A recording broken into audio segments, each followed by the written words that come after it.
Star Wars The Rise of Skywalker brought back everybody's favorite character, Emperor Palpatine. While he's pretty much exactly as dangerous as he appears, there are many creatures in this fantasy franchise with powers that aren't obvious at first glance. Let the Binger take you on a journey into the wild world of the Star Wars universe and learn which alien species are more than meets the eye. If you haven't seen the movie yet, you'll want to hit the pause button because there will be some spoilers.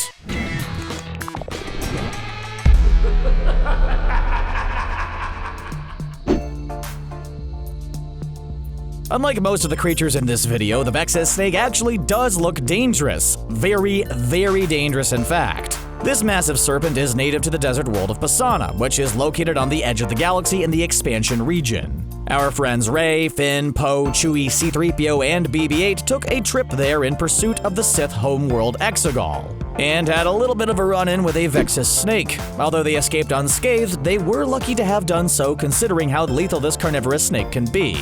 It burrows under the desert sands and leaves behind an oil secretion from its skin.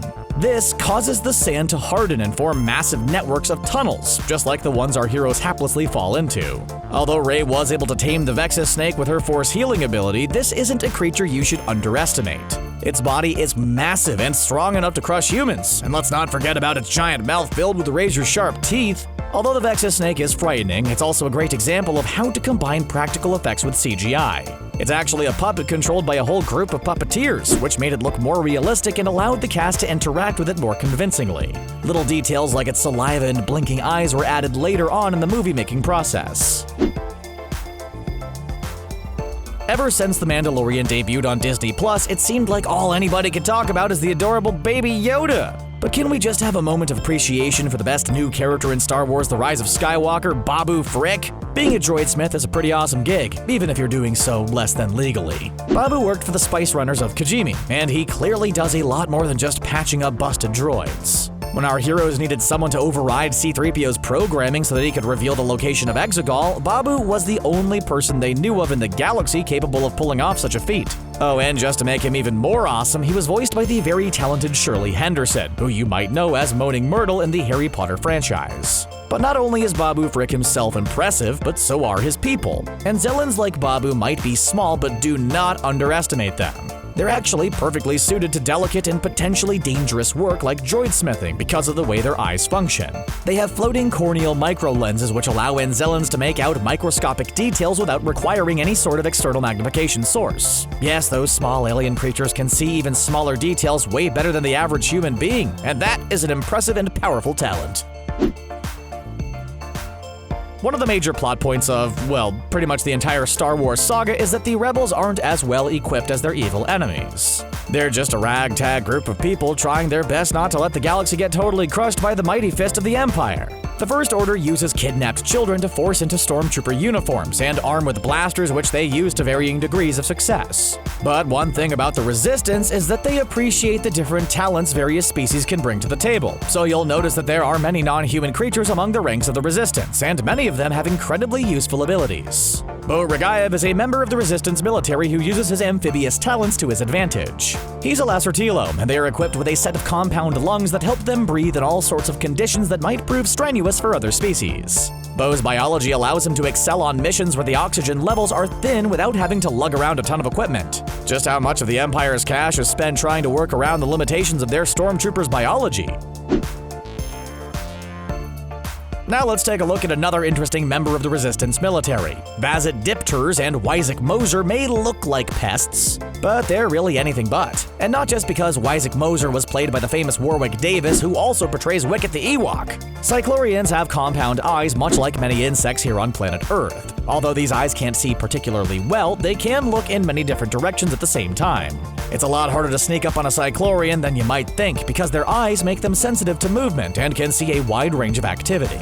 Those antennae on their heads aren't just to make them look like giant bugs, they're covered in tactile receptor, and Psychelorians use them to find their way in dark spaces. This allows them to navigate their hives but also has a lot of useful applications outside of it. Their feet are adhesive, meaning that they can easily access difficult to reach places, and they don't rely on light to find their way around.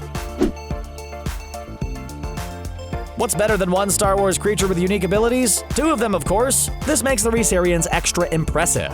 Fenlas and Odla Sur joined the Resistance as a bonded pair after they'd sworn a vow of companionship with one another. Ah, romance. Being able to have a healthy and functional relationship is a kind of superpower, but that's not the only thing awesome about Reese-Aryans like these two. Olda Sur and Fenlas Sur were tasked with investigating the jungle beyond the perimeter of the Resistance's base, which was not easy. Let's not forget that this is the same fictional universe which has giant networks of tunnels filled with enormous snakes. Even on the humble planet Earth, wandering into the jungle and surviving is a tall order, but the Reese-Aryans are well suited to exploring the jungle moon of Ajanklos. They have senses much sharper than those of humans and are especially gifted in the area of sight. They can see in both infrared and ultraviolet, which gives them a huge advantage when it comes to detecting potential threats and important resources. Keeping track of all the creatures in the Star Wars universe isn't easy, but navigating the world of YouTube doesn't have to be nearly as complex as long as you take charge of the algorithm.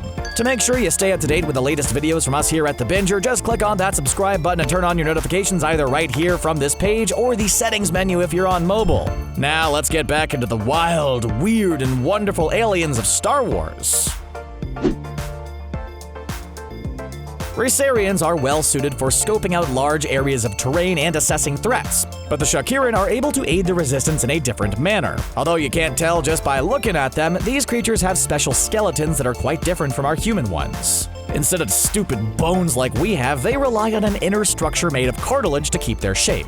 Here on Earth, there are some fish who share this unique body composition, including sharks. Even though sharks have been around for a long time, to put it mildly, they have a poor fossil record since their cartilage bodies don't preserve particularly well. It's thought that sharks evolved to have less segmented bones in order to cut down on their speed and allowed them to become more efficient predators. Even though the Shaqirian live on land, their skeletons help them out too. Creatures like Yipsit can fit into really tight spaces by compressing their cartilaginous skeletons. He was able to easily traverse tunnels that adult humans couldn't pass through due to their size. And squeezing into tight corners is undoubtedly something very helpful when it comes to working as a mechanic. The Cathareens may appear to be more humanoid than a lot of the other beings in the Star Wars universe, but they have their own set of special skills. Their oversized ears help them hear sounds that the average human would not pick up on. They say size doesn't matter, but that's not strictly true when it comes to ears. Your inner ear is responsible for translating sound waves into nerve signals, but your outer ear helps to collect and amplify sound waves. Cathareens also have oversized montrals, which we've also seen on the Tungrudas in the form of these large conical horns. These montrals help amplify the senses of the Cathareens and the Togrutas, which help enhance their space perception. And just to clarify, space perception has to do with how well you perceive things around you, and it's not specific to outer space. Every time there's a new Star Wars movie, fans complain that it wasn't exactly what they'd hoped for. But still, they did the great Admiral Ackbar dirty in The Last Jedi by having him blown up in an instant by the First Order, off screen. Rest in peace, Admiral Ackbar. But let's celebrate him by talking about his species, the Mon Calamari, who hail from the planet of Mon Cala. Obviously, they're an amphibious species, so they're well suited to swimming, hence their webbed hands and fish-like eyes. Their hands have suction-type holes on the ends and opposable thumbs, making them useful both on land and in water. They're incredible swimmers and can remain safely underwater for long periods of time. The Mon Calamari aren't as sentimental as humans since they spawn huge numbers of offspring, most of which never make it to adulthood. Admiral Ackbar only met his son Aftab Ackbar once, even though he too served in the Resistance.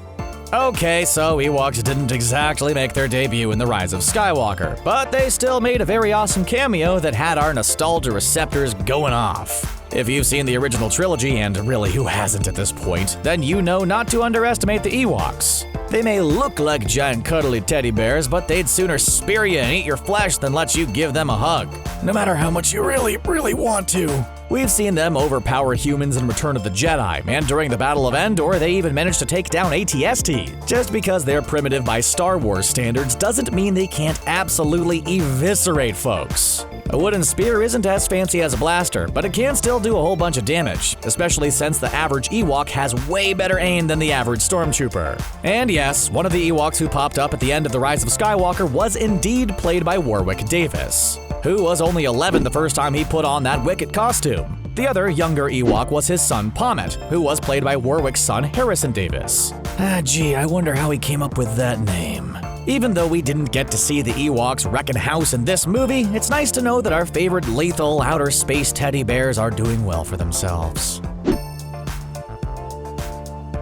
Okay, so you don't have to worry about fighting off a herd of these little creatures or anything, but the Oki Poki are more interesting than they first appear.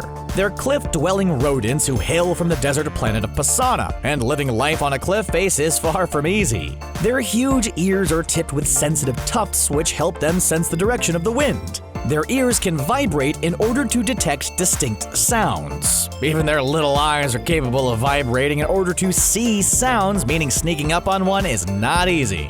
But if you can get your hands on one, they can be kept as pets. The Aki have been known to domesticate them in order to take advantage of their pest-catching capabilities. There are a lot of fascinating creatures in this fictional universe, but which one is your favorite?